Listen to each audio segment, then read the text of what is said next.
Take de vídeo mostrando as preparações do espetáculo As Margens. Vídeo mostrando a atriz do espetáculo ensaiando.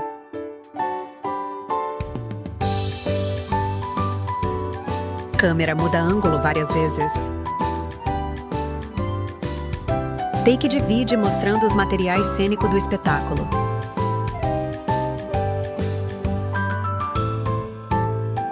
Vídeo mostrando a preparação do material para o espetáculo.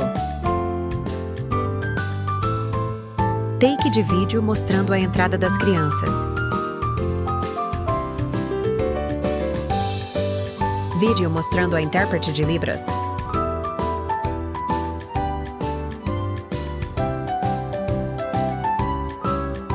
Câmera mostrando as crianças assistindo o espetáculo. Elas estão de uniforme azul. Câmera muda ângulo. Perspectiva do espetáculo para a plateia. Vídeo mostrando crianças concentradas assistindo o espetáculo.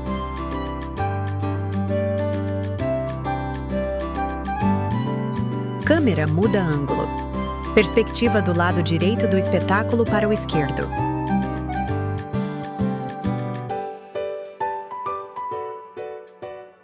Câmera foca a filmagem no espetáculo. No lado esquerdo está a intérprete de Libras.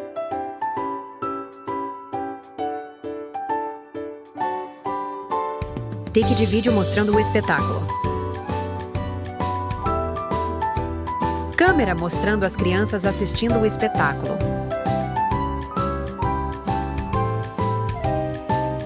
Elas estão sorrindo focadas no espetáculo.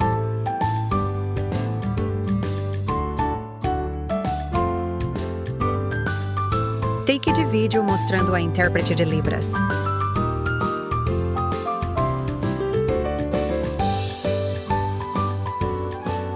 Câmera continua o foco na intérprete de Libras.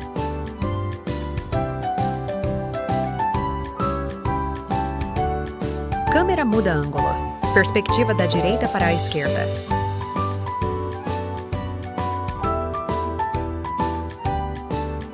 Take de vídeo mostrando o espetáculo.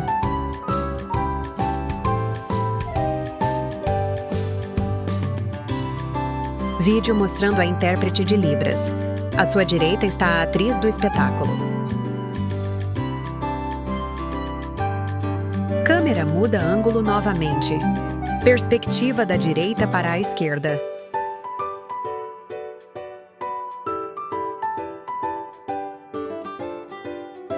Take de vídeo mostrando a entrada das crianças para assistir à apresentação As Margens.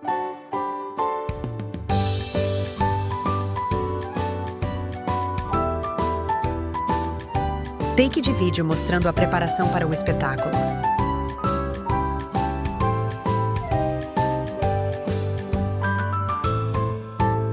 Câmera filma o espetáculo. No fundo estão os alunos da escola. Vídeo mostrando a intérprete de Libras.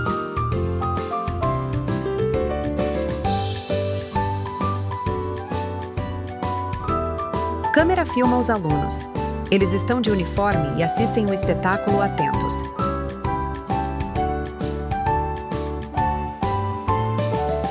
Take de vídeo do espetáculo. Câmera muda ângulo. Perspectiva da direita do espetáculo para a esquerda.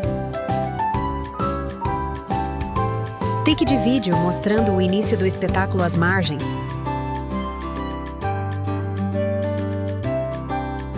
Câmera filma os alunos e, em seguida, filma a apresentação. Vídeo mostrando a apresentação. Na esquerda está a intérprete de Libras.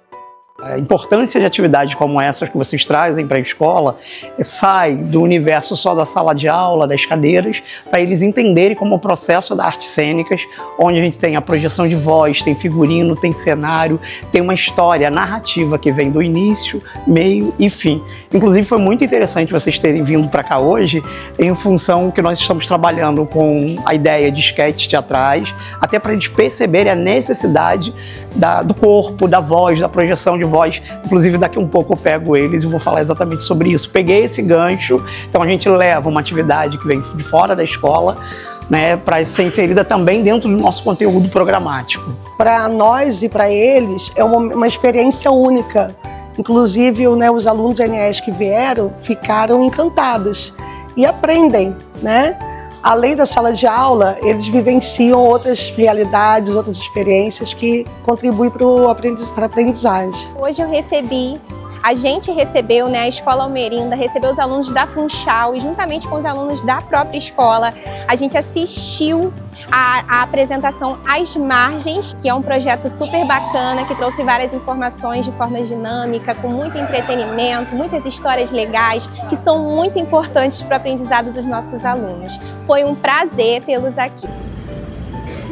Havia uma mulher indígena que nasceu no Brasil antes mesmo de existir Brasil e que lutou. Ela era boa no arco e flecha. Eu não, mas ela era muito boa. Do nome dela, não se tem registro. Quer dizer, tem sim. Pra falar a verdade, tem mais ou menos. A gente sabe um nome.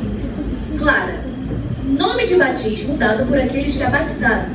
Clara Camarão. Mulher, indígena e potiguar. Nascida bem no Nordeste do que hoje a gente conhece como Brasil, onde hoje em dia fica o Rio Grande do Norte. A gente não sabe exatamente onde a Clara nasceu ou onde ela morreu, mas a partir desse ponto, a gente já consegue se situar nessa história. Acontece que os potiguar, que viviam lá na mesma região que a Clara, teriam um papel importantíssimo para o rumo da história do Brasil mais tarde. Eu vou explicar. Naquela época, o Brasil era colônia de Portugal. E Portugal vivia um momento complicado. Era governado por um rei espanhol. Mas, sinceramente, nem vou entrar nessa do rei espanhol não, porque essa história aqui já é complicada por si só. Eu vou continuar. Então, o Brasil, essa colônia portuguesa na América, é então invadido pelos holandeses. Os interesses da burguesia holandesa tinham tudo a ver com o Nordeste brasileiro. Eles plantavam cana-de-açúcar e levavam esse produto para ser vendido lá na Europa. Mas, vamos além dessa parte de quem invadiu e quem não invadiu para o que realmente importa. Depois de tentar por anos e não conseguir, e tentar novamente, os holandeses dominaram por um bom tempo uma boa parte do Nordeste brasileiro. E isso talvez você já tenha escutado na escola como Brasil holandês. Alguém? Beleza, galera, essa é a parte que vocês têm que fazer assim. Aprendi. O professor de história vai ficar feliz com vocês, dá uma moral, né? Então vamos continuar.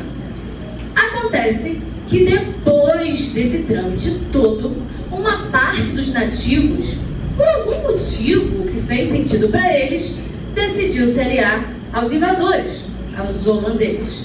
E outra parte decidiu se aliar a Portugal. E é aí que entra o que eu falei. Uma boa parte dos potiguar teria um papel decisivo para o rumo da história do Brasil. Nessa luta de expulsão contra os holandeses, um indígena ficou bastante conhecido. Felipe Camarão. Estão lembrando de alguma coisa? Camarão frito, gosto também. Mais alguma coisa? Camarão. Camarão. Camarão é o mesmo sobrenome da Clara. O Felipe era marido dela. E os dois foram batizados já adultos com o mesmo sobrenome. Isso naquela época representava essa proximidade com Portugal. Felipe então se tornaria uma figura importantíssima nessa luta de expulsão contra os holandeses. E vale lembrar que as batalhas nesse domínio fazem parte da própria ideia do que viria a ser o Brasil mais tarde, da luta contra um inimigo estrangeiro. Mas eu não estou aqui para falar sobre quem é o inimigo, ou quem é o estrangeiro, ou então quem é o inimigo estrangeiro. Eu estou aqui para falar da Clara. A Clara era uma mulher guerreira, boa no arco e flecha, como eu já disse, e lutou contra os holandeses. Mas será que ela lutou sozinha? Na luta de expulsão contra os holandeses, tem as histórias das mulheres do Tejucupá. mulheres de uma vila onde hoje em dia fica Pernambuco também lutaram contra os holandeses naquela mesma época. E aí eu me pego pensando naquele áudio que vocês escutaram no começo. No final das contas, os holandeses foram expulsos do Brasil. Mas quem é que expulsou? Qual história eles contam? A Clara estava na luta. Mas ela não estava sozinha. Não havia uma mulher. Não havia uma indígena. Eram muitas mulheres. Eram muitas indígenas. Eram muitas claras.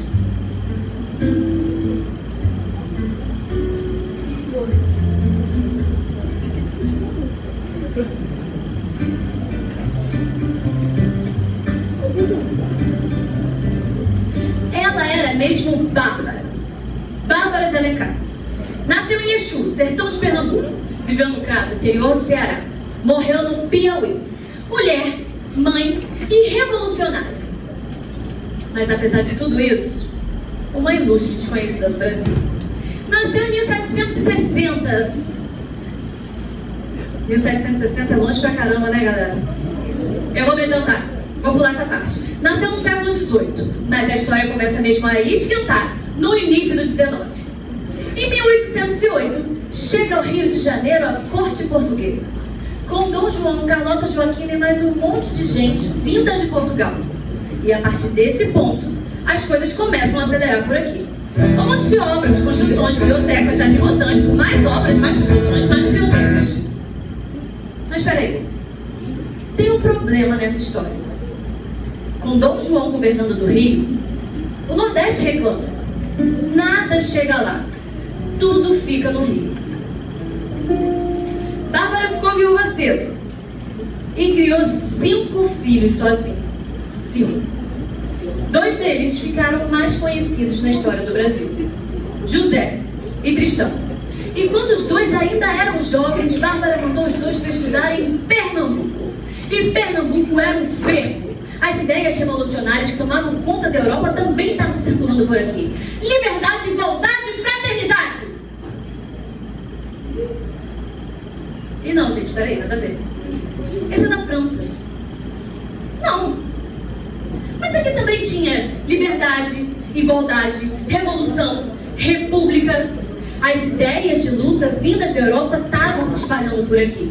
Então, explode a Revolução de 1817. Tropas se levantaram contra o governo português estabelecido lá no Rio de Janeiro.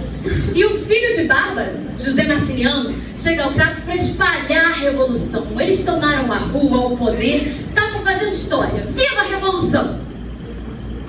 Mas a revolução fracassou. E Bárbara acabou sendo capturada. Foi humilhada, torturada. Tomaram tudo dela, gente. Presa, foi enviada a Recife e depois a Salvador. Nesse momento, Bárbara era uma presa política da Revolução de 1817. Há quem diga que Bárbara tenha sido a primeira presa política da história do país. Mas a história dela não acaba aqui. Em 1820, Bárbara é anistiada. E ela volta pro Crato para pegar de volta tudo que era dela. Bárbara ficou viúva cedo, fez uma revolução, tomaram tudo dela, foi presa, capturada. Peraí. Não tomaram tudo. Tomaram quase tudo. Porque dessa vez aconteceria um novo levante. Em 1824, logo após essa história de independência, Bárbara, Frei Caneca e outros rebeldes organizaram um novo levante. Dessa vez ficaria conhecido como Confederação do Equador. Aliás, ninguém estava satisfeito. Que independência era aquela? A centralização política, a Constituição imposta e mais, quem estava governando o Brasil era o herdeiro do trono português. Dessa vez a luta ia ser contra o governo imperial. Mas o Império reagiu violentamente. E dessa vez o preço que eles pagaram foi muito mais alto. Mataram parentes, torturaram, foram punições severas. E mesmo assim, depois de tudo isso, Bárbara sobreviveu a mais um. Mas não viveu por muito mais tempo. Morreu poucos anos depois. Bárbara de Alencar, mulher, mãe e revolucionária.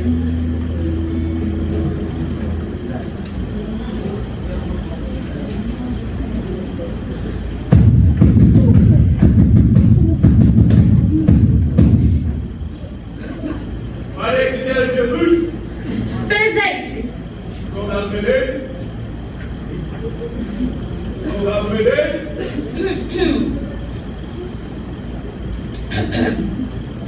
Presente. O nome era Maria Quitéria, mas dependendo da situação, atendia por Soldado Medeiros. Porque o Soldado Medeiros era a Maria Quitéria, ou a Maria Quitéria era o Soldado Medeiros. Alguém já ouviu falar disso? Acho que já, né?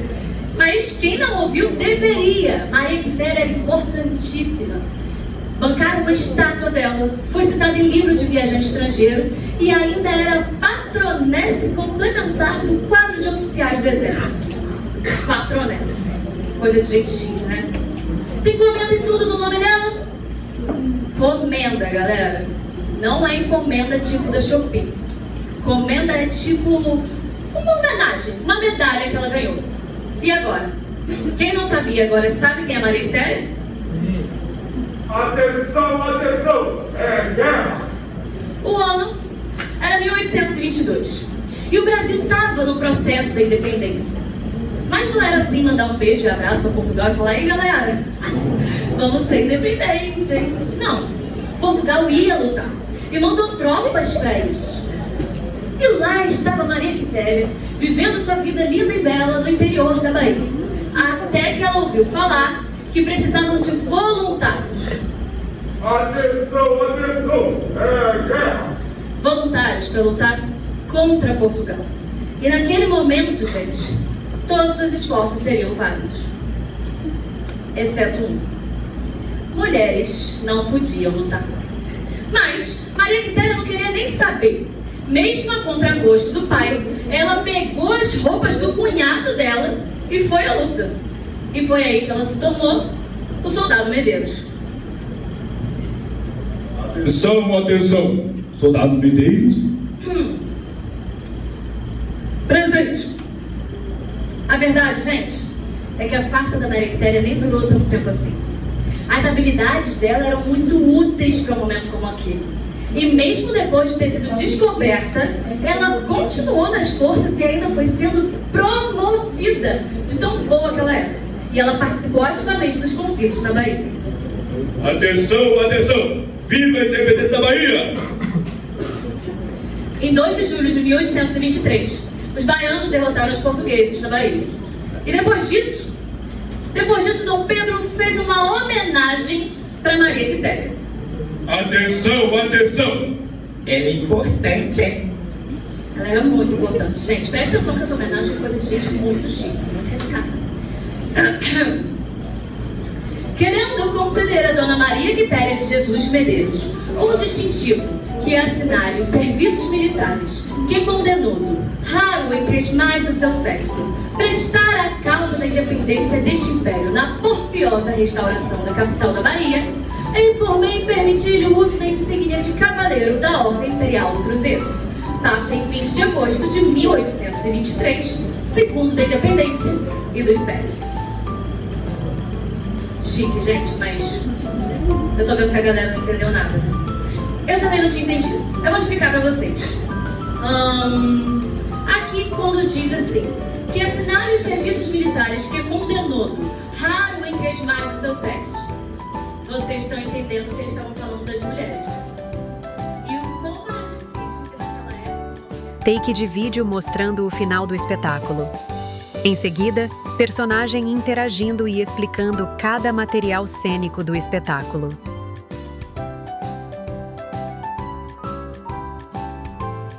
Eles estão sorrindo e passando as mãos nos tecidos do espetáculo. Atriz do espetáculo interagindo com os alunos. Alunos utilizando os materiais cênicos. Eles estão sorrindo e imitando os personagens. Alunos acenando para a câmera. Em fundo branco, aparecem 4 logotipos alinhados horizontalmente. Da esquerda para a direita, o logotipo colorido da Política Nacional Aldir Blanc, PNAB. Ao lado, o brasão do Governo do Estado do Rio de Janeiro, acompanhado do texto Secretaria de Cultura e Economia Criativa. Em seguida, o nome Ministério da Cultura, em letras pretas.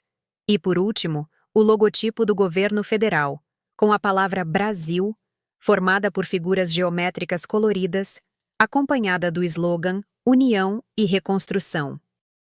Fim da audiodescrição.